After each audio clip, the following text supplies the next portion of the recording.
Thanks, Jerome. Good morning. So just to a couple of sporting events. So if you're a rugby fan, please, I want you to pay attention. If you're a soccer fan or enough of a soccer fan that you consider yourself a football fan, then please pay attention. The Wallabies versus France match at Amy Park Stadium, as you've heard from Jerome, now a transmission site. And then there's the Euro finals, the soccer or football match at the Crafty Squire in the CBD. Not yet a transmission site, but one that the public health team that I consider a potentially very high-risky site.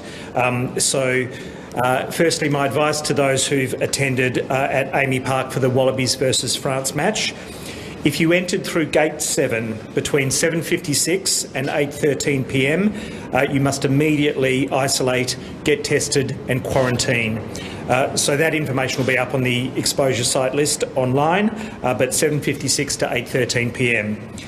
If you sat in aisles 20 to 23, get tested and isolate until you receive a negative result, unless you've received contact from the department that you might be a closer contact by virtue of where you've sat.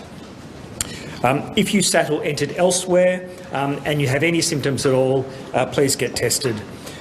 We are going through CCTV footage now that's being reviewed, so I'm also flagging that Public Health will meet, review and discuss whether the contact definitions need to change for this group in aisles 20 to 23 or anywhere else, and stay alert for updates in terms of that messaging. For those who've attended at the Crafty Squire, if you were there for any period of time from 3 o'clock in the morning to 8 a.m. For the finals match, then you have to get tested and quarantined for 14 days. Call the department on 1300 651 160. These steps will protect you, they'll protect your loved ones and the whole community, and may be really critical in helping us get ahead of this as soon as possible. All exposure sites are high risk by their very nature, especially those that we flag as Tier 1. We are concerned about the Craft Squire event. There will have been people there for a prolonged period of time. If they were eating and drinking, then masks will have been off. I'm sure there will have been shouting or, for the English, crying. So risk of transmission by virtue of that. There were more than 400 people present. We are going through the ticket holders. We're going through the QR codes. But there were a number of people who bought tickets in bulk and gave them to their friends. So it's really a shout out to anyone who's been there from 3 a.m. to 8 a.m. To contact us and to make sure you're testing and quarantining. We have made good progress with the outbound calls, but there are still others to reach. As Jerome said, there are 215 other public exposure sites, a number of private sites such as schools that have been impacted. I need everyone to check those sites online every day. They do change continuously. This Delta outbreak is telling us that there are settings with transmission that we really haven't seen before, and the transmission is happening in more and more of those places and to more and more people. I said yesterday the next 24, 48 hours are critical. That remains the case. Please check in with QR codes everywhere, every time. Get tested with any symptoms whatsoever. If you're eligible, please get vaccinated, and please check those exposure sites on a daily basis. Thank you. I'm happy to take any questions you have. Could we have some clarity around the situation with the apartment blocks as to which are in lockdown and which aren't? We've had a lot of confusion from residents there. Some saying there's someone in there with a positive case, but they don't actually know whether they're. Sure. So let me run through two apartment blocks we're working with actively at the moment, and a third that we're just looking at supporting. The first, of course, is the Ariel apartment block that we identified on Monday of last week. All those residents, 131 residents, continue to isolate and are well, and there's a team on site supporting them to continue to do that, and we'll be testing them again today, sort of halfway through their exposure period. Secondly, we have the Isola apartment block in Richmond that many of us went to yesterday afternoon. All those residents are being tested today. I can confirm we have a positive case who lives at that apartment building. They moved out yesterday, so they are in hotel quarantine. So there are no known positive cases in that building. We have no evidence or reason to believe there's been any transmission on site. It's important to remember that's quite different to Ariel, where we had the removalists working for 4 or 5 hours. So we have no evidence of transmission within Isola, but out of an abundance of caution, we have put support on site. We will be testing all the residents within an on-site in-reach testing programme today. We'll obviously review the results of that, and then we'll make the appropriate public health judgment about what to do going on. There is a further location again in Fitzroy where a positive case lives in an apartment building. There's a team working on that location today with the residents concerned.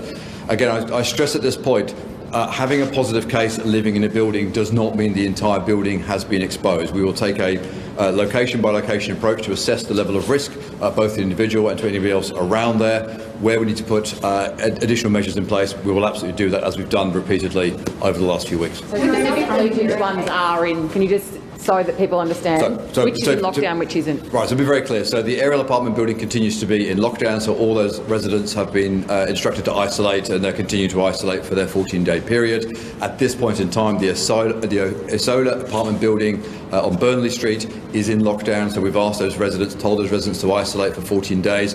We will undertake testing today, and then we'll review the progress of that particular building. I can't make more comments on it at that point. The Fitzroy building we are assessing at this point in time. We'll work with those residents, and if we've got more information to update, we will. Within this outbreak, there seems to be 5 cases. Were they all from the same night, given there's concern that a staff member may have had it? Or Is this from Miss Frankie's? Yes. Yeah, so the Miss Frankie exposure was on the Tuesday night. It was before there was a large dining party that went there before they went to the Amy Park game. We have so all the exposures we have is on that Tuesday night. Those deals have been on our website for a number of days now. At this point in time, we've identified 6 other patrons who are positive, some in that dining group, possibly some others outside of that dining group, and 2 staff members at this time. And just going back to on the apartments again, Appleton Street, Richmond. Yeah. What's the deal with them? Are they in lockdown too, or not at this point? So again, remember, we deal with primary close contacts on the basis of what level of exposure they may have had. So, we don't do drive-by primary close contact definitions where we say everybody who's ever been there is a primary close contact. That work is done carefully. As we've seen at some of these large exposure sites that we've been dealing with, the public exposure sites, as Brett has said, sometimes we start large and then we'll contract in if we can. As we've seen with the MCG, when additional information becomes available, sometimes we have to broaden the net as well. So with those individual apartment buildings, we're going through them very carefully, as we've done with Isola, as we're doing with a location in Fitzroy at the moment, as we've done with Ariel and all the previous ones. We'll work collectively across all those resident groups, assess it, and we'll always take a cautious first approach. At the back, we'll come back in. Can you tell us a bit more about him? Do you know if he went straight back to Mildura or to other towns, and will there be exposure sites in that part of the world shortly? Yep, so all I know about the Mildura case this morning is that his positive result came through in the early hours of this morning. The local, he's currently he presented to the emergency room at Mildura Hospital. He's currently in the care of those clinicians. We've also put protocols in place at the hospital to ensure the safeguarding of other staff and people in that hospital. We are continuing to interview him this morning. We'll work out exactly what his movements have been. My understanding at this point is that he was part of a group of 3 household members who travelled to the game. I don't have his travel details about when he travelled up, when he travelled back, and how he travelled. My understanding, again, and this may evolve as we do more interviewing, is that he was on the MCC reserve on level 2. That would make him at least a tier 2 contact, possibly a tier 1 contact. That information will come out, and we'll obviously update during the course of the day if we need to. Whereabouts was he sitting exactly? Sorry? Was he at the emergency room because of his COVID symptoms? He presented late last night to the emergency room. I'm not sure why. Where exactly was he sitting in that members' reserve? I don't have that information at the moment. My understanding at the moment is that he was in the members' reserve area generally, but I don't have his details of his movements yet. You'll appreciate we're interviewing him now. We've known about this information for about an hour and a half, so a lot of activity underway today. Do you know if he knows anyone there, or would that be a stranger case? So again, we don't have that information yet. Interviews are underway. We'll obviously do what we've always done. We'll review the movements. We'll review the CCTV. We'll look at the QR code information. So I'm confident that he was on our initial list, at least of tier 2 contacts, if not tier 1 contacts, and he would have received messages through that process. Are you expecting his family members to test still in hospital because he's unwell, or because that's where he was found? I don't have that information at the moment. Clearly, he presented to the emergency room last night. I'm not sure with what symptoms. It wouldn't be appropriate for me to speculate. He's in that place at the moment. Obviously, we want to make sure, as a COVID positive case, a series of protocols go in place, as we do with all of our hospital departments, to make sure both for his safety and also for the risk of contagion to everybody else. So he is safe, he's well secured, and we'll work with him over the coming hours. His family members to test positive as well? Well, of course, he will be on the basis of that household group, if indeed they're Tier 2 or Tier 1 exposure sites. They will, of course, also be under their own isolation testing protocols. We'll work with them today, and as we do with any positive case, we'll extend those contact tracing rings around him very swiftly. The Premier's outlined that he's not quite comfortable to release any regional areas from lockdown. Is that because of this Mildura case? Can we expect any other areas to be released? Not a matter for me. I'm chasing down these cases at this point in time. Either the Premier or the Chief Health Officer, I'm sure will comment. Julia, I wouldn't read into it. It's not that we know about a case somewhere else in regional Victoria. The point I'm making is that there is one in Mildura, and that's about as far away from Melbourne as you're going to get, and still be within our state. So it just goes to make the point. I'm not pleased to make it, but it just goes to confirm the point that a problem anywhere is potentially a problem everywhere. And that's the reality we're living. Problems out of Sydney have become challenges here, and if there's a problem in Melbourne, then there's every reason to believe that we have to have a very conservative approach to parts of regional Victoria. And I know it is incredibly frustrating for people who are a long way from Melbourne, but this virus can reach you, as we see with this Mildura case. We'll be across that as quickly as we possibly can, locking people down, providing them with support, all of those things, and we'll report progress on that. As I've said a number of times, if I get advice, I do not have any advice. If I was to get advice that parts of regional Victoria could be allowed out, then we wouldn't hesitate to do that. I have no such advice because it is not deemed safe to do so at this stage, and I think the Mildura case just demonstrates the state, from a virus point of view, the state's a lot smaller than it might seem. Are you reluctant to release regional areas ahead of that deadline of midnight Tuesday? I will not release any area of the state unless I get advice to say it's safe to do so. I have no such advice. Given it's Sunday, Yes. is it highly likely that regional Victoria is going to be in lockdown until at least midnight Tuesday? Oh, look, people can draw their own conclusions. The settings are midnight Tuesday, unless and until I announce different settings, which will be the result of advice I've received. I have no such advice. If I get any advice to that end, then I'll be standing here and answering all your questions on it. I wouldn't read any more or less into the... Everyone is in until midnight Tuesday, unless we announce a change. I have no advice to announce a change, and the Mildura case today, I think, just confirms that Victoria is a big state, but when it comes to the spread of this virus, it's actually quite small, and it can move to the furthest point of our state very, very fast. But Premier, what are you comfortable with? You said when you announced the initial lockdown that you would be releasing some regional areas from lockdown. That now doesn't seem the case. What are you comfortable with? Just be clear. I didn't say I would be. I said I would if I got advice that it was safe. I don't have that advice. It's no more or no less than that. I will not do something without advice to back it up. And I think at the moment, I have no advice to shorten the lockdown in regional communities, which I read to mean it would simply not be safe to do that. That may change over the next 24 hours. Let's wait and see. But as I said on Thursday evening, you only get one chance to go hard and fast, to act early, to act decisively. That's what we've done. Our hope has always been midnight Tuesday. We are seeing these outbreaks unfold as we would want them to, so it's relatively linear, if you like. So everyone's a link in a chain that was known to us previously. This Mildura case is obviously out of left field a bit. Let's just wait and see how things unfold over the next 2 days. This lockdown won't be on any longer than it needs to be, and I can tell you it'll be much shorter than it would have been. Look at these cases that have just unfolded in the last couple of days. If we'd been open, then we wouldn't be talking about 40, 50, 60 cases. We'd be talking about an altogether bigger number and an altogether longer lockdown. So this strategy is working, and it's only working because our health team are doing an amazing job, but everyone at home is doing an amazing job. I know this is not fun. This is no one wanted to be where we are, but we'll be out of this much faster if everyone keeps on playing their part. We're just 2 days out of that deadline. Has your health team given you any indication of whether they think it will be safe to release regional areas? No. I can't be clearer. I have no advice to do that, and therefore we won't be. If I were to get advice, then of course we would be here talking to you about it, and we would share that with regional communities as quickly as we possibly can. And I think we've got a record of trying to give people as much notice as possible.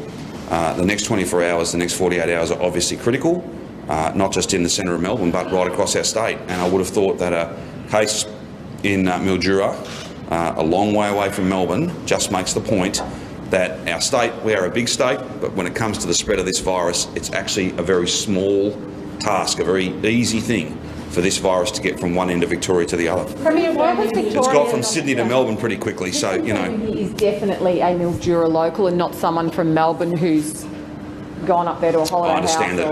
that. I understand he's a local. Yeah. Mildura is a very proud community, but it's a relatively small community, so you'll, I'm sure, accept I know it well. and understand that we won't necessarily be providing all sorts of detail that might identify that person. That person's entitled to be treated privately and with some privacy, I should say, and that's what we'll try and do. But we're working with that person. I dare say in the public health update later today, we might be able to give you some further details about circumstances, his close contacts, things of that nature. But we're literally, as I understand it, we're literally interviewing that person now. Yeah. So Yeah. if we could tell you more, we would. Why has Victoria knocked back the request from New South Wales to help with contact tracing? And will you consider changing that if we get on top of our contact tracing? Always. We are all about providing help when we can. I've sent text messages to Gladys. I've spoken at National Cabinet on numerous occasions offering help, and we're always ready to do that. But just as I think you'll find last year, New South Wales were of assistance to us until they started to have their own cases, and then they focused on their own job. And that's not just for them, that's for the whole nation. Us dealing, the greatest contribution we can make is not providing some assistance to New South Wales. The greatest contribution that we can make is to get this under control here in our state. And that's exactly what we'll do. If we get to that point and we have excess, we can help others, then we have before and we would again. But it's nothing more than we help others when we can. At the moment we can't. Hopefully in the future we will be able to, but hopefully there's no work to do. Hopefully it's under control everywhere. We'll just have to wait and see how things go. But I wouldn't read any more or less into it than that. Is there any scope for a backup vaccine system? With a story in the papers this morning about 100 people in a day not turning up for their shot. Can we design some sort of a system where people get notified where they're not turning up so they can then go and get the jab?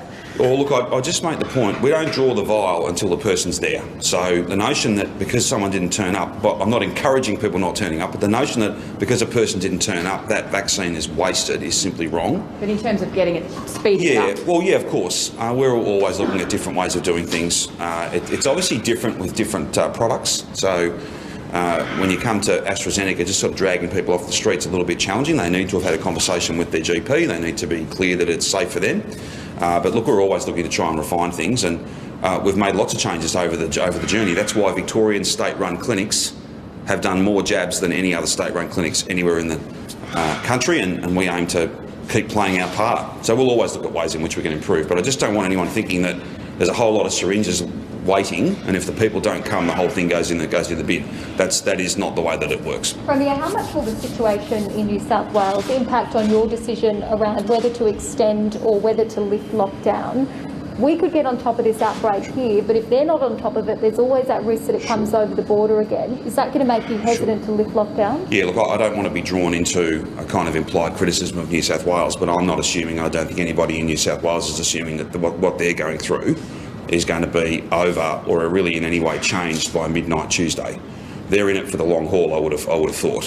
What we hope to be able to achieve is to deal with these couple of outbreaks with the cooperation of the Victorian community. Painful, challenging, but 5 days, or a shorter lockdown is much better than a longer one. Put it to another way, what's going on in New South Wales is not going to be over by midnight Tuesday. That's going to be something that we have to live with, something that we have to guard against for quite some period of time. That's why we wish them success. We wish them nothing but success. And if to Anna's point earlier, if we can provide help down the track, then of course we would. Because the sooner they get their wave, their outbreak under fundamental control, the less likely it is that cases come here. So I don't think that our current measures are not based on New South Wales, other than, of course, they're based on cases that have come from New South Wales. But once we get this under control, we're going to go back to doing what we were doing, defending against more cases coming here. Premier, can we ask you about the football? Younger people, or where younger people might want to go there. Yes. Cocktail bars or sporting events or things like this, a lot of them have been in their 30s. Yes. So is that something we should reconsider when we're looking at the vaccine, and what would your message be to under 40s that maybe are hesitant to get the vaccine?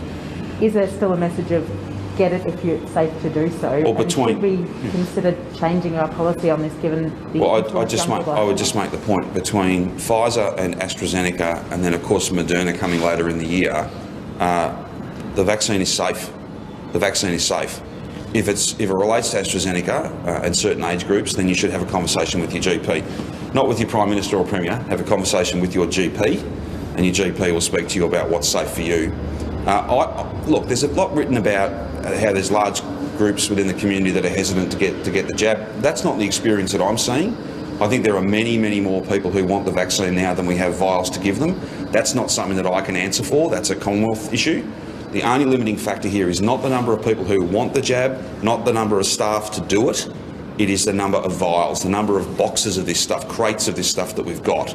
And the sooner we get more of that supply, the more people will be able to get vaccinated. The good news is that General Fruin, as recently as Friday, National Cabinet assures us again that those different horizons, to use that the ADF term, in September, October and November, they're on track to meet them. So we're going to see more and more product here, which will mean more and more people can get the jab faster.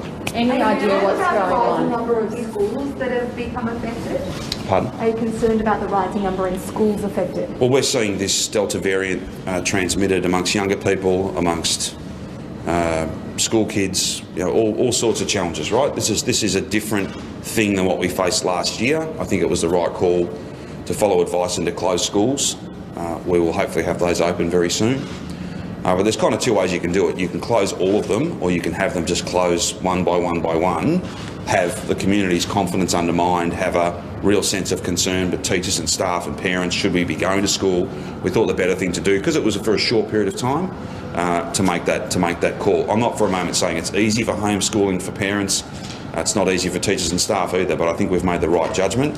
That'll be one of the many things that we look at as we approach midnight Tuesday. Just on schools, it seems that should or will teachers get put into that high priority level for vaccine so this doesn't happen again? Yeah, look, I can't comment on who will and won't enter different cohorts and get different priority beyond what's already been signed off. Again, the limiting factor with teachers getting vaccinated or anybody else is not an unwillingness to protect people, or an unwillingness, can I say, on the part of teachers or staff or any frontline worker or anybody to come forward. I think there's many more people who want to get vaccinated than we can vaccinate, and the only limiting factor on that is the amount of vaccine we have here.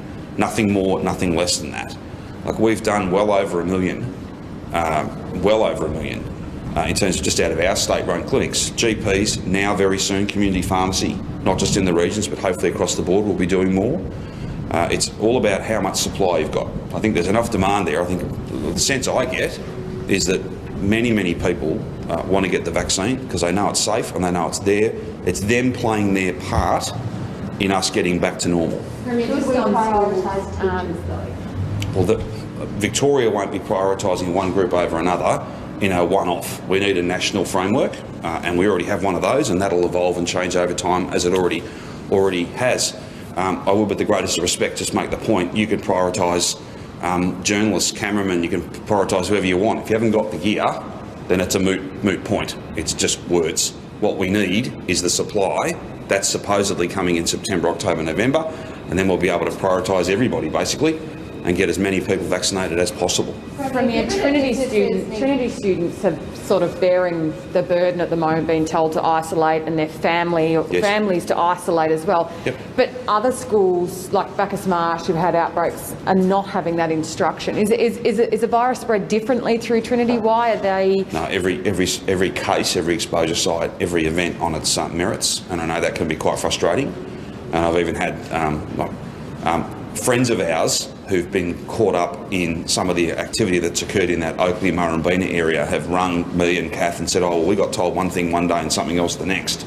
Because your circumstances change. You went from being Tier 2 to Tier 1. Somebody tested negative, so you were let go. Somebody later tested positive, so you were drawn into the loop. What's happened at Bacchus Marsh with essentially a teacher event, a conference of 350 teachers, is very different to what occurred at Trinity or at any other school. So what we try and do is be as focused on the facts as possible in each individual circumstance. So that does mean seemingly similar people, so I'm the same status as the person next, well, actually no, you may not be. And that's why you get personalised information, and the information can change. And sometimes that's good news to say, right, the person who we thought you had spent time with who was a worry to us, they've tested negative, you're now free to go. Other times it's the other way around, and people can be drawn closer into an outbreak rather than further away. We try and provide that information as quickly as we can, but it does change, and I just send a message to people. It's well over 10,000 people who are locked away doing the right thing for the rest of us. We're very grateful to you, but please do appreciate that what you need to do and advice to you may change based on your circumstances and the circumstances of others that you have been in the company of or places that you've been to. There's a far right We're going to go, yes. The government having discussions with the AFL about how the remainder of this season can progress, and I'll just be cheeky and squash a couple of questions together. No problem. Will we see crowds again, do you think, during this season, and are we in danger of again losing the grand final? It's my hope that we have crowds back at the footy as soon as it's safe to do so. And it's my hope that the grand final, together with a vast array of other major events, will be conducted in the major events capital of our nation, the great state of Victoria. That is my aim. That's what we're working towards. That's why paying for a short time now is far better. So 5 days is better than 5 weeks, or days are better than weeks locked down.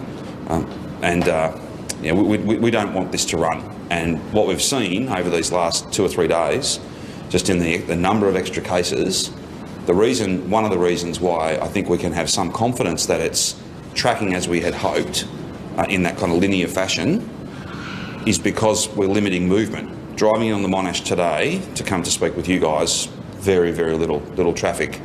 That's exactly what we want to see. Limiting movement limits the spread of this virus. There's a far-right. And in terms of AFL, yes, we'll be talking with them. We'll be talking with all the codes about what the second half of the year looks like, what the year looks like in the context of the Sydney challenges, and we hope to get back to something approaching normal as fast as we possibly can. There's a far-right British figure who's come in and she's in hotel quarantine and in Sydney, I understand. A mockery of it. We've also seen members of the Jenner Kardashian family come in. There's still 30,000 Australians that can't get home. What do you think about these people being allowed in for what is reality TV shows when Australians can't get back? Well, I don't issue visas. I know. What do you think of it? And some of these people just want us to talk about them.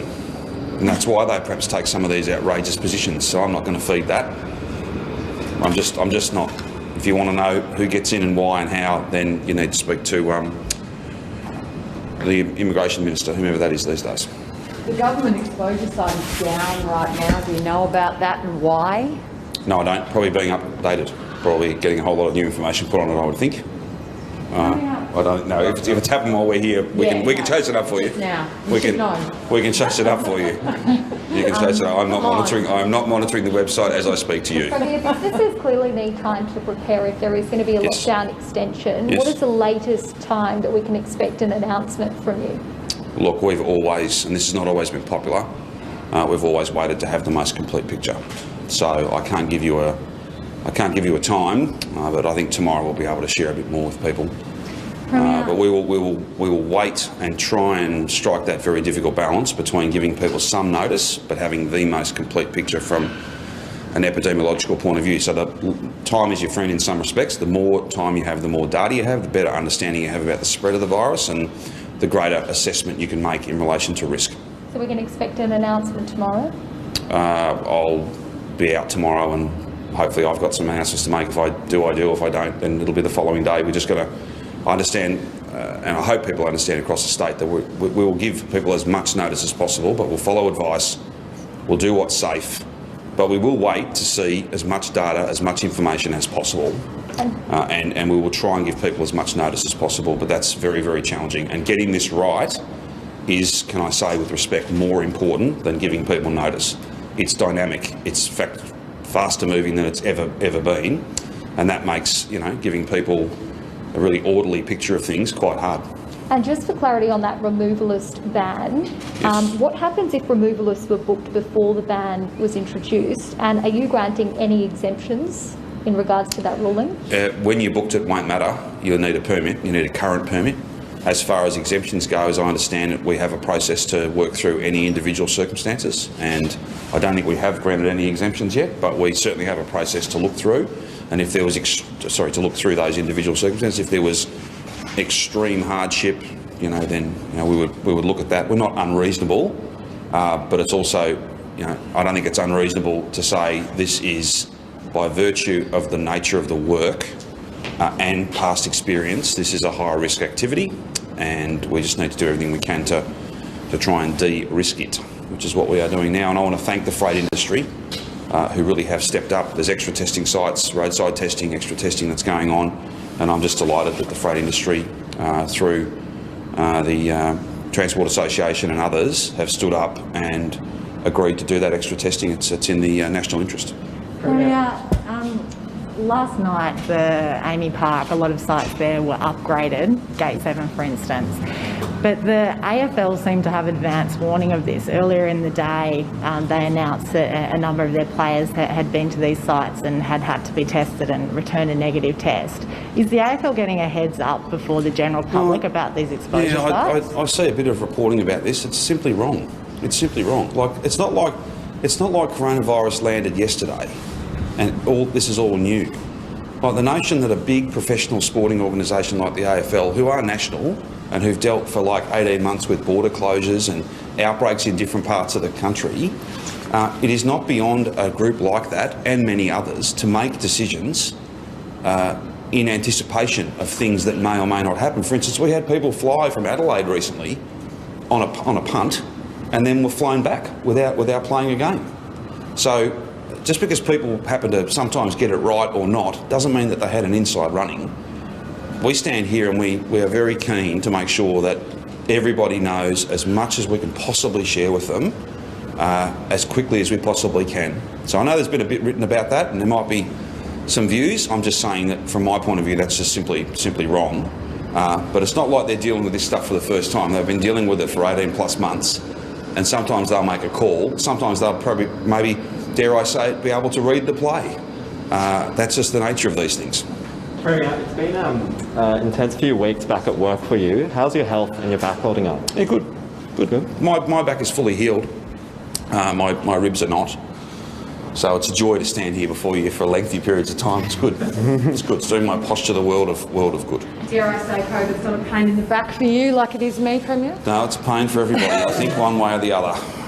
One way or the other. But you've got to do what you've got to do. We don't want to see thousands of cases. I don't want to be standing here reporting, what others are having to report at the moment. I don't want that. We've been there and we don't want to go back to that. Now, I can't guarantee that. Just like I said, I can't guarantee midnight Tuesday.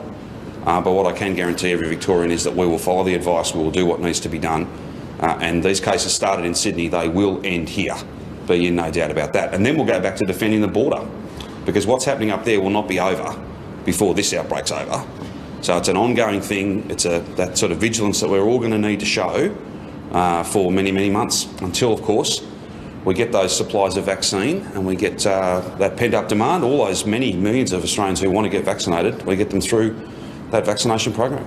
Premier, there's a number of exposure sites as well from Thursday evening. So Yes. I guess after you would have announced the lockdown, but the lockdown wasn't actually in place. Yes, because the outbreak preceded the lockdown. So there's been exposure sites, for 18 months almost. Yes, but On and so off. Thursday evening, though, I guess people, Sure. it's front of mind, were going into lockdown. Yep. So there were 2 bars in the city, but also a basketball game at MSAC on Thursday evening. Yes. Do you think that an event like that should have been running, given that in a couple of hours the state was going into lockdown? Well, I think you need to appreciate that we receive public health advice. So we receive.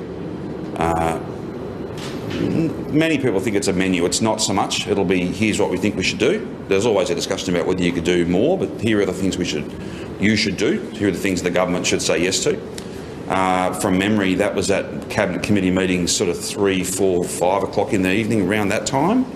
And then, of course, we get ready to come and explain it all to you guys, and it's not effective till midnight. So you could run the same argument. There were a lot of people who spent a lot of time in pubs and bars late on Thursday night because they knew there'd be a lockdown and they wouldn't be able to do that. Look, it's a fine balance, and to the earlier question about will you give people notice, we always try and give people some notice.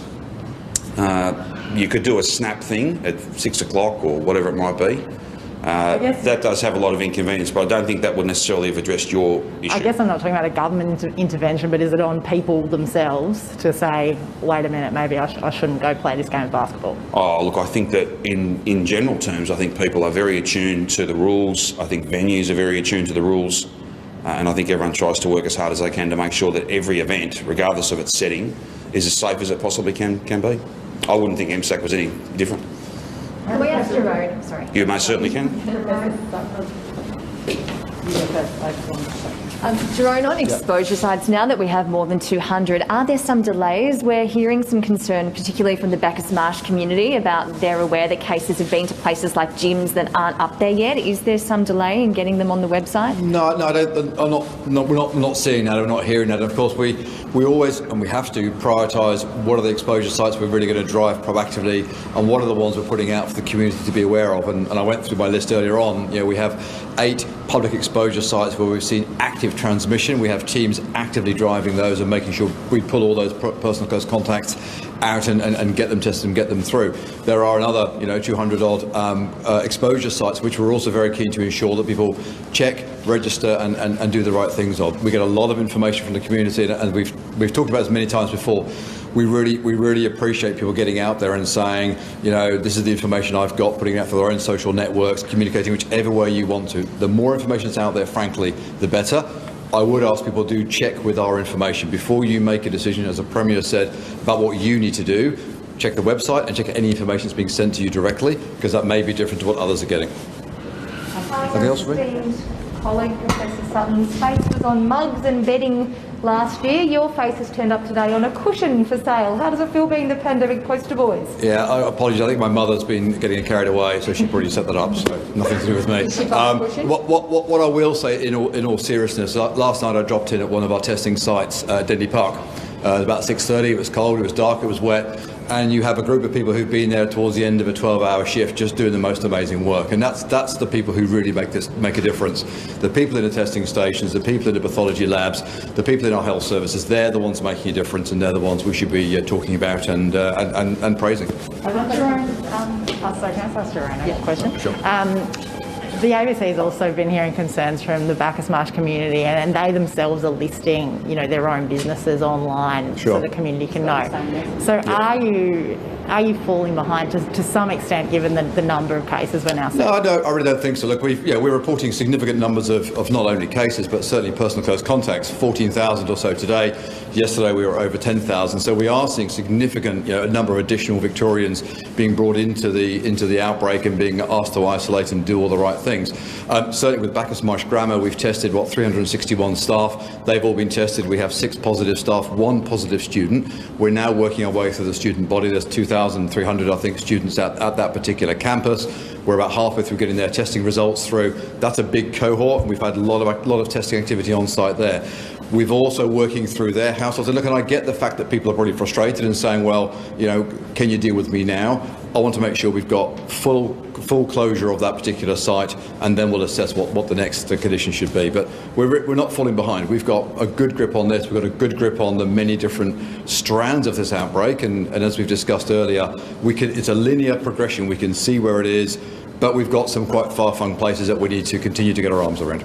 And with the Crafty Squire, can you say how many people checked in and also how many people you believe were there? So at the moment, because it was a private event, ticketed event, there are 400 people we believe that were at the event at the Crafty Squire. Obviously, we're reviewing again with all those people coming forward, and particularly the individuals who bought the tickets and handed them out to their friends. And it's a particular reminder when we're dealing with events, transmission events at Amy Park, potentially, I say potentially at Crafty Squire, and certainly at MCG, if you're buying tickets on behalf of other people, the messages you get from us or from the AFL or from Amy also relate to your friends who are there. It's really important that your own social telegraph starts to work, because we don't know who you decided to bring along with you. It's a critical control that you have to be a part of. So what do you mean in regards to that? Sorry? At the football that was last week. Do we know how long he was in Melbourne for and how long he's been in Mildura for? As I said earlier, the interviews are going on this morning. So this individual was only presented, his test result came through about 10 o'clock, I think, this morning. The interviews are underway. We'll try to work out with him who he went with, what his journey was, where else he may have been in that period of time. And we'll certainly do an update in the show release later on this afternoon. Sorry, Brian, when you were saying people buying tickets on behalf of others, Yeah. that's for this Euro final event? That's right, yeah. So particularly for the Crafty Squire is a real focal point for us at the moment. The connection with the Crafty Squire is we have an individual who is at the Trinity Grammar teacher individual who is about Miss Frankie's, infected a number of people there, and was also at Amy Park that night. The night or the morning before that, early Monday morning, he was in the Crafty Squire with some of his friends. We're really keen to understand if there's been any exposure there. We know that particularly at that event, the Crafty Squire, there were some people who bought bulk tickets, handed them out. That's okay, but if they weren't using the QR code system, I need them to be getting hold of their friends and saying, mate, come and get tested today to make sure we know who else is in there. So sorry, this one individual is quite infectious. Yep. So Crafty Squire, Frankie's, and Trinity. That's right. So we have it in this outbreak to date. We obviously see the usual pattern of household close contacts and transmission within households. We've seen a small number of individuals, 3 at the moment, who've had significant exposure at public exposure sites and then had onward transmission. So this, and through no fault of their own. Again, let me stress, none of us chooses whether we're COVID positive or not. None of us chooses how infectious we are and our behaviour. So there's absolutely no indication that any of our cases have done anything wrong. But what we are seeing is, in particular, three individuals, an individual who's in the aerial apartment, who was at Young and Jackson's, who was at the MCG, who also had a social contact, and his parents, a lot of spread there. We've got an individual who was at the MCG, who was also at Miss Frankie's, who was also at Amy Park, appears to have affected a number of people there. They were also at the Crafty Squire. Brett? Just on that, given the number of young people that are transmitting this, which is something that other countries have seen, and we've seen epidemiologists say that that's a case for changing, the priority list of vaccines. Is this something you'll be speaking to other chief health officers about, and something that we'll see the AHPPC discuss, given the young people spreading this around in this latest outbreak? I mean, it's not really a reflection only of being young. Everyone is actually vulnerable both to becoming infected and passing it on. Globally, it's an indication that the older age groups were vaccinated first, and so that remaining cohort, and it depends on the country and how far they've gone through with their vaccination program, as to what age groups are still the most vulnerable. So at the moment in the UK, with the vast majority of the population having received one vaccine and more than half having received the full vaccination schedule, they're at 50,000 cases a day. That is largely driven by those who are not yet vaccinated or who are too young to be vaccinated. That will remain a vulnerability in Australia until we've rolled out the vaccination program more fully. But it is not a question for HPPC, it's for ATAGI with their advice with respect to those age groups. But again, the supply remains the primary constraint, and you could open it up to everyone, but then you'd be preventing other individuals from being able to either finish their course or to even start their Pfizer vaccine. And Professor Sutton, how concerning is it that the virus has reached Mildura? Oh, it's always concerning where it spreads anywhere, but of course it is an indication, as the Premier said, that it can move very quickly. It can move anywhere across the state, and these big sporting events in particular, they draw a lot of people from a lot of areas, and so we know that there are literally dozens of primary close contacts across multiple local government areas. They haven't all tested positive, obviously, but they are a risk to regional Victoria in that regard. So, there'll be a lot of work in Mildura at the moment. There's already work in isolating this individual and managing the close contacts through the health system, but there'll need to be a lot of testing done in Mildura. There will need to be a lot of people who check on those exposure sites as that interview is completed today. Has Mildura had a case before? I don't believe so. Was there one in March last year, or am I wrong? I don't know.